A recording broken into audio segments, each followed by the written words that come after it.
Hello friends, welcome to AMC facts.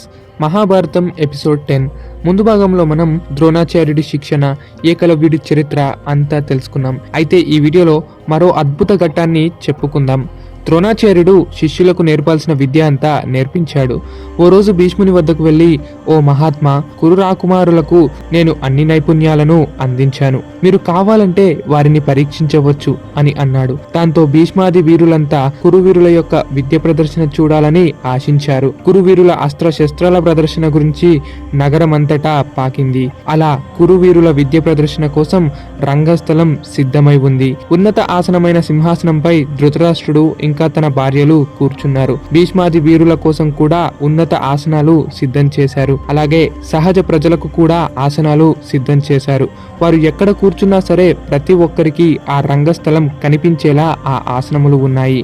అలా రంగస్థలం సిద్ధమైన వెంటనే 100 మంది కౌరవులు, అలాగే వారిని ముందు ఉండి గద పట్టుకొని నడుపుతున్న దుర్యోధనుడు అక్కడ వచ్చి నించున్నారు. కానీ పాండవులు మాత్రం ద్రోణాచార్యుడి వెంట వచ్చారు. ఇంతకు ముందు పాండురాజు నడవికలో పాండవులు నడిచొచ్చేవారు. ఇప్పుడు ఆ తండ్రి స్థానంలో వారి గురువుని గౌరవిస్తూ నడిచారు పాండవులు. అలా పాండవ కౌరవులు రణరంగంలో మధ్యలోకి వచ్చి క్రమంగా నించున్నారు. వారిని చూడగానే ప్రజలంతా చప్పట్లు కొడుతూ ఆనందముతో పులకించిపోయారు. విద్య ప్రదర్శన మొదలయ్యింది. మొదటగా ధర్మరాజు తన ఈటతో విద్య ప్రదర్శన చేస్తున్నాడు. ఓ ఈట విసిరిన వెంటనే దాని వెనకాలే మరో ఈటను విసురుతున్నాడు. విసిరిన మొదట ఈట నేలకు తాకక ముందే మరో ఈటతో దాన్ని పడగొట్టేవాడు. తర్వాత కృత్రిమమైన జంతువుల లక్ష్యాన్ని గురివేసి కొట్టసాగాడు.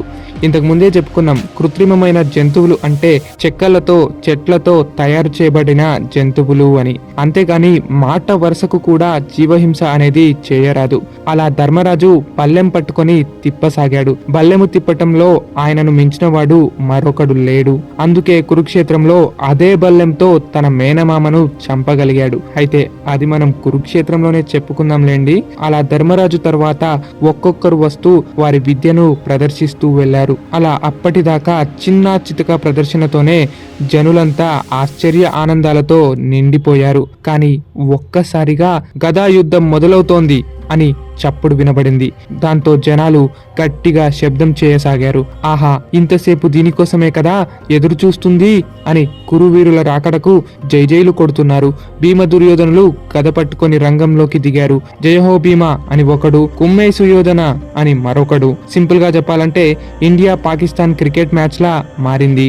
ఇంకా భీమ దుర్యోధనులు యుద్ధానికి సిద్ధపడ్డారు. వారిద్దరి మధ్య పచ్చగడ్డి వేసినా కొట్టుకొని మరీ చనిపోయే రకం. అటువంటి వారి యుద్ధ ప్రదర్శనకు జనాలంతా హైప్ తో, గూస్ బంప్స్ తో తెగరెచ్చిపోయారు. భీముడు గురువుని నమస్కరిస్తూ ముందుకొచ్చాడు. దుర్యోధనుడేమో అందరికీ హాయ్ హాయ్ మిత్రో అన్నట్టు ఓ వెక్కిలి నవ్వుతో గద పట్టుకొని వచ్చాడు. అలా యుద్ధం మొదలయ్యింది. కౌంట్ డౌన్ పూర్తయ్యే లోపే ఒకరిపై ఒకరు విరుచుకపడ్డారు. సింహంలా శబ్దాలు చేస్తున్నారు, అరుస్తున్నారు, గదతో పాదుకుంటున్నారు, ఎగిరెగిరి గుద్దుకుంటున్నారు, 10 అడుగులు వెనక్కి పడుతున్నారు, మళ్ళీ ఎగురుతున్నారు, కుండ్రంగా తిరుగుతున్నారు. రంగమంతా గద శబ్దాలతో, వారి సింహ గర్జనలతో నిండిపోయింది. వీరులు కూర్చున్న ఆసనాలు సైతం కదిలిపోతున్నాయి. భూకంపం వచ్చినట్టుగా భీమ దుర్యోధనులు యుద్ధం చేస్తున్నారు. వారి ఇద్దరి భీకర యుద్ధము, వారిలో చెలరేగుతున్న క్రోధము, శత్రుత్వము, ఇవన్నీ చూసి భవిష్యత్తులో కూడా వీరే ఒకరిని ఒకరు చంపుకుంటారేమో అని అక్కడి జనాలంతా అనుకుంటున్నారు. అప్పుడే యుద్ధము మరింత తీవ్ర స్థాయిలోకి వెళ్ళింది. ఒక్కొక్కరు వీపు మీద, శిరస్సు మీద అంటూ దాడి చేసుకుంటున్నారు. ఇంకాస్త వదిలినా సరే ఎవడో ఒకడు చచ్చి ఊరుకుంటాడు అని గ్రహించాడు ద్రోణాచార్యుడు. అప్పుడు ద్రోణాచార్యుడు, పుత్ర అశ్వత్థామ, చూస్తున్నావు కదా వారి భీకర యుద్ధ ప్రదర్శన. వారిని అలాగే వదిలేస్తే ఒకరిని ఒకరు చంపుకుంటారు. నీవు వెళ్ళి వారిద్దరిని ఆపి తిరిగి వారి వారి స్థానాలకు వెళ్ళమని చెప్పు అని అన్నాడు. ఇక్కడ ద్రోణాచార్యుడు కేవలం తన పుత్రుడినే ఆజ్ఞాపించడంలో కూడా ఓ గొప్ప అర్థం ఉంది. అశ్వత్థామ కాకుండా మరొకరు భీమ దుర్యోధనుల మధ్య వెళితే వారికి అక్కడే మృత్యువు తప్పదు. భీమ దుర్యోధనుల భీకరమైన యుద్ధాన్ని ఆపే సామర్థ్యం కేవలం అశ్వత్థామకు మాత్రమే ఉంది. అశ్వత్థాముడి శరీరం వజ్రంతో సమానం. అశ్వత్థామ జన్మించినప్పుడు స్వయాన్న ఆకాశవాణియే చెప్పింది, నీ కుమారుడు చిరంజీవి కలియుగాంతము వరకు బ్రతుకుంటాడు అని చెప్పింది. జైమిని భారతం ఆధారంగా చూసుకుంటే సాక్షాత్తు శివుడే తన రుద్రవీర్యాన్ని ద్రోణాచార్యునికి అందించాడు. ద్రోణాచార్యుడు ఆ రుద్రవీర్యాన్ని ఓ పండు రసములో కలిపి తన భార్య కృపికి తాగించాడు. అలా కృపి వెంటనే గర్భం ధరించి ఓ పిల్లవాడిని కనింది. అదే సమయంలో గుర్రం సెకలించింది. జన్మించిన కుమారుడు కూడా గుర్రపు శబ్దం చేయటంతో అశ్వత్థామ అని నామకరణం చేశారు. ఆకాశవాణి పలుకుతూ ఈ బాలుడు అశ్వత్థామ అనే పేరుతో ప్రసిద్ధి చెందుతాడు. అస్త్రశస్త్రాల వల్ల ఇతడికి మృత్యు అనేది లభించదు. సప్త చిరంజీవులలో ఒకడవుతాడు. కలియుగం చిట్ట చివరి దాకా ఉంటాడు అని చెప్పింది. ఆ కారణం చేత అశ్వత్థామకు ప్రాణభయం లేదు. అదే విషయం ద్రోణుడికి కూడా తెలుసు.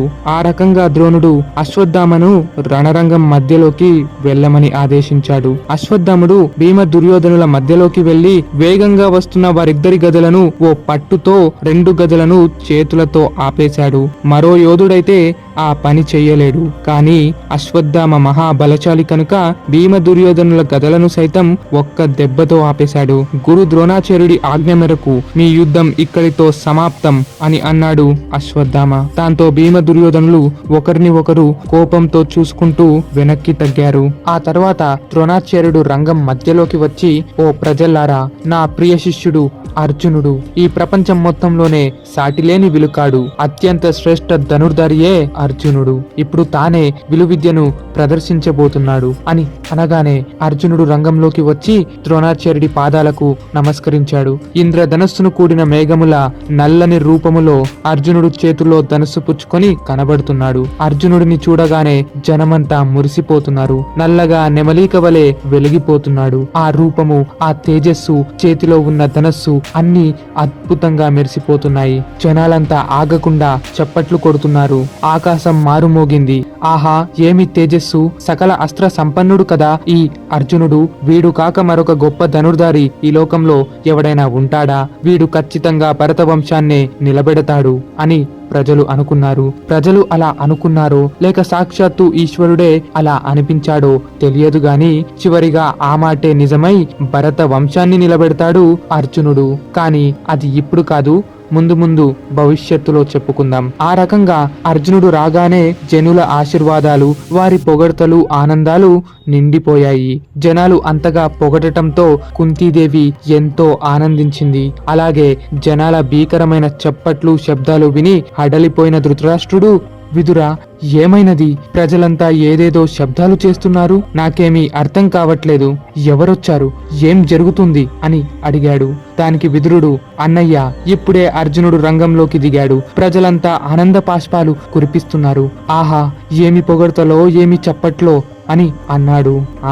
సరసర్లే, ఎంతైనా మా సోదర కుమారుడు కదా, పాండురాజు లేకపోయినా ఆయన పేరు నిలబెడతాడు. చాలా సంతోషం అని అన్నాడు ధృతరాష్ట్రుడు. ఆ రకంగా పాండవులపై కాస్త కుళ్ళు ఉన్నా పైకి మాత్రం వారి మంచి కోరినట్టుగా మాట్లాడుతూ ఉండేవాడు ధృతరాష్ట్రుడు. మరి ఆ తర్వాత ఏం జరిగింది? కర్ణుడి విద్య ప్రదర్శన ఏ రకంగా ఉండబోతుంది? అలాగే సీరియల్స్, సినిమాల్లో చెప్పబడిన సీక్వెన్సెస్ అన్ని ఒరిజినల్ మహాభారతంలో ఉన్నాయా? మీరు సీరియల్లు, సినిమాలు మైండ్ లో నుంచి తీసివేస్తే నెక్స్ట్ రాబోయే ఎపిసోడ్ లో చాలా వింతలు చెప్పుకోబోతున్నాం. సో ఇదన్నమాట ఇవాల్టి వీడియో. మహాభారతం పూర్తి వాల్యూమ్ కోసం కామెంట్ లో ఇవ్వబడిన లింక్ ని చెక్ చేయండి. సో మరో అద్భుతమైన వీడియోతో కలుద్దాం. జై శ్రీకృష్ణ.